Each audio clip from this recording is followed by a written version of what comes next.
Welcome back, everybody. So here we are with issue 9, and this will be the bonus material for issue 9. And so we've got some interesting stuff here. So we're going to talk about the Rebel Blockade Runner. So here we are with the Tantive IV, Princess Leia's consular ship. So this was known as a blockade runner. It was built by the Carillion Engineering Corporation. So it is known as the Carillion Corvette. So it's a CR-90. Let's go through the technical specifications here. It's a CR-90 Corvette. It's 150 meters long. Its height is 8.27 meters. It's MGLT. Somebody that knows anything, tell me what MGLT is, because I have no freaking clue. It's 60, whatever it is. Maximum speed in the atmosphere is 950 kilometers per hour. Its engine units is Duodyne TUR 58 ion turbine engines.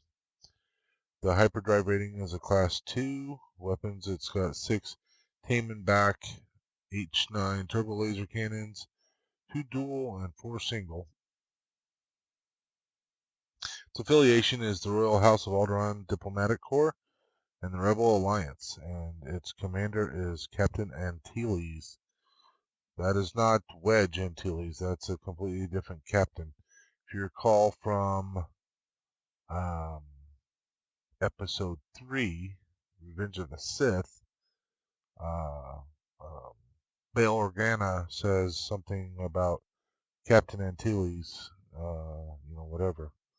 So, Captain Antilles, different guy, and this is what Captain Antilles apparently looks like, at least in episode 3. Episode 4, he's the guy that gets choked out by Vader because Vader's ticked off because he won't tell him what the true mission was. So learn a little bit about that there. It's Ramus Antilles, not Wedge. All right, so there you go. So the configuration, the CR-90's most prominent feature is its engines, as the rear third of the ship is dominated by its stack of 11 Duodyne TUR 58 high output ion turbine units in a 4-3-4 configuration. Its long, thin hull has a modular design to allow easy reconfiguration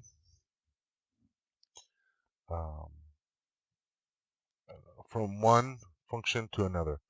The armament varies accordingly. The standard is 2 Taman H9 dual turbo lasers and 4 single turbo lasers, but the CR-90 can carry as many as 8 turbo lasers, 6 laser cannons, and 4 ion cannons. In standard configuration, the turrets are unable to target anything directly behind the engines, so these ships featured a well-known axial blind spot. So it's very important to note. So, captured over Tatooine. We all know this. During the rebellion against the Empire, Princess Leia Organa used her position in the Senate to help the struggling Rebel Alliance under the guise of humanitarian missions, relying on the diplomatic immunity of the Tantive IV. The ship's final voyage was a secret mission to Tapawara to obtain the schematics for the Empire's new battle station. This is not correct, right? We all learned this from Rogue One, right? So obviously Rogue One came out after this was out, so a lot of the details would have changed. But so as we know from Rogue One, they were at Scarif,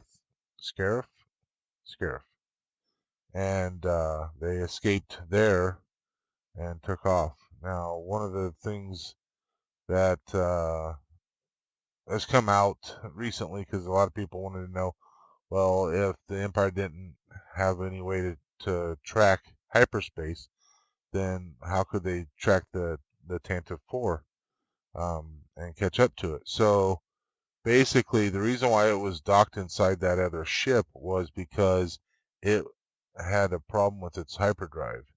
And so apparently it was leaking some sort of radiation, hyperdrive radiation or something. And because of that, it was easy to track. They were able to track it. Basically, they were able to, they knew what its heading was when it took off into hyperspace. It's not like you can turn in hyperspace, right? You find a heading and take off to it.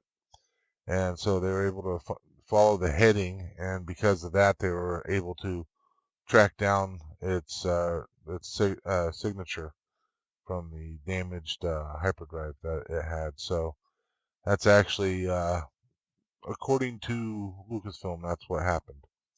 So that's important to note. Set for action: when the Rebel blockade runner was adapted from the rejected design originally intended for the Millennium Falcon, an elaborate filming miniature had already been built, and this was modified with the adaptation of a new hammerhead cockpit and an array of escape pods. However, the last-minute changes did not only affect the exterior of the Rebel ship. The set of the scene where Leia hides the Death Star plans in R2 was partially made by altering an existing hold for the pirate starship, which gained a new ceiling. But when George Lucas realized that he would need much more space for the opening battle than the little hallway, the designers quickly drew up an additional longer and wider white corridor. The extra cost caused some problems, but was offset to some degree by incorporating sections of the existing Millennium Falcon hold, filmed from several angles to save money. Interesting. The complicated action at the start of A New Hope meant that the scenes needed to be shot on a long, wide corridor with side branches. The enlarged set was made with vac-formed plastic and sheets of metal for the walls, plus plastic pallets for the floors. Again, there's that whole pallet idea for the floors that we learned earlier. So, one of the interesting things, it talks about you can reconfigure this and whatnot. So, if you remember from Rogue One, this is a normal hammerhead configuration. Well, they had one that was actually vertical instead of horizontal. So the front is normally horizontal, and they had one that was vertical, and they actually used that one to press into that Star Destroyer that was disabled and pushed it down. So kind of an interesting little thing. And there's a lot within Star Wars on the ships and stuff like that. Um, there's different configurations of these Corvettes, so that's pretty cool. Now we have a bit about the Tatooine facilities. Now, I'm not really going to go a whole lot into this. I'm going to point out some of the more interesting things over here on the town and city directory. So we all have heard about Anchorhead. Luke tells Obi-Wan they can take him as far as Anchorhead, um, if that's where he's going. We know about Mos Eisley. It's a wretched hive of scum and villainy, right?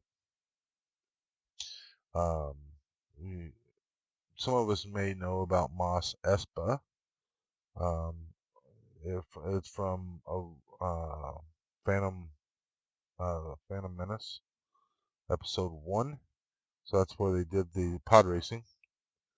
Mos Ela, that's one that you might know from some of the uh,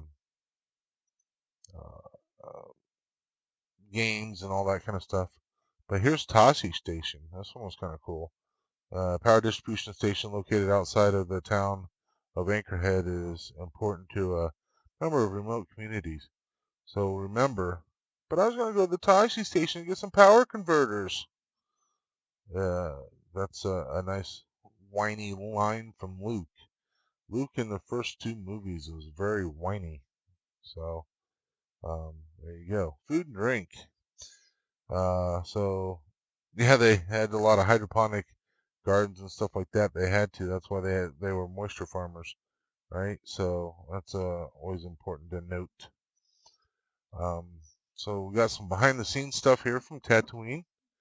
So the Tatooine locations were in Tunisia, where Mos Espa sets were built in the rocky area of Jamal near the dry salt lake Chat El Garsa. Boy, I can't speak that language. While these still exist, they are becoming buried under their encroaching desert sands. The English patient was filmed in the same region. The slave quarters and other locations are based on three ancient fortifications known as SARS. Mos Eisley was shot around the island of Jerba off the Tunisian coast, but the distant establishing shot from episode 4, based on concept art by Ralph McQuarrie, was taken in Death Valley, USA. The name Tatooine does not appear in the movies until episode 1, although it appeared in fiction before that.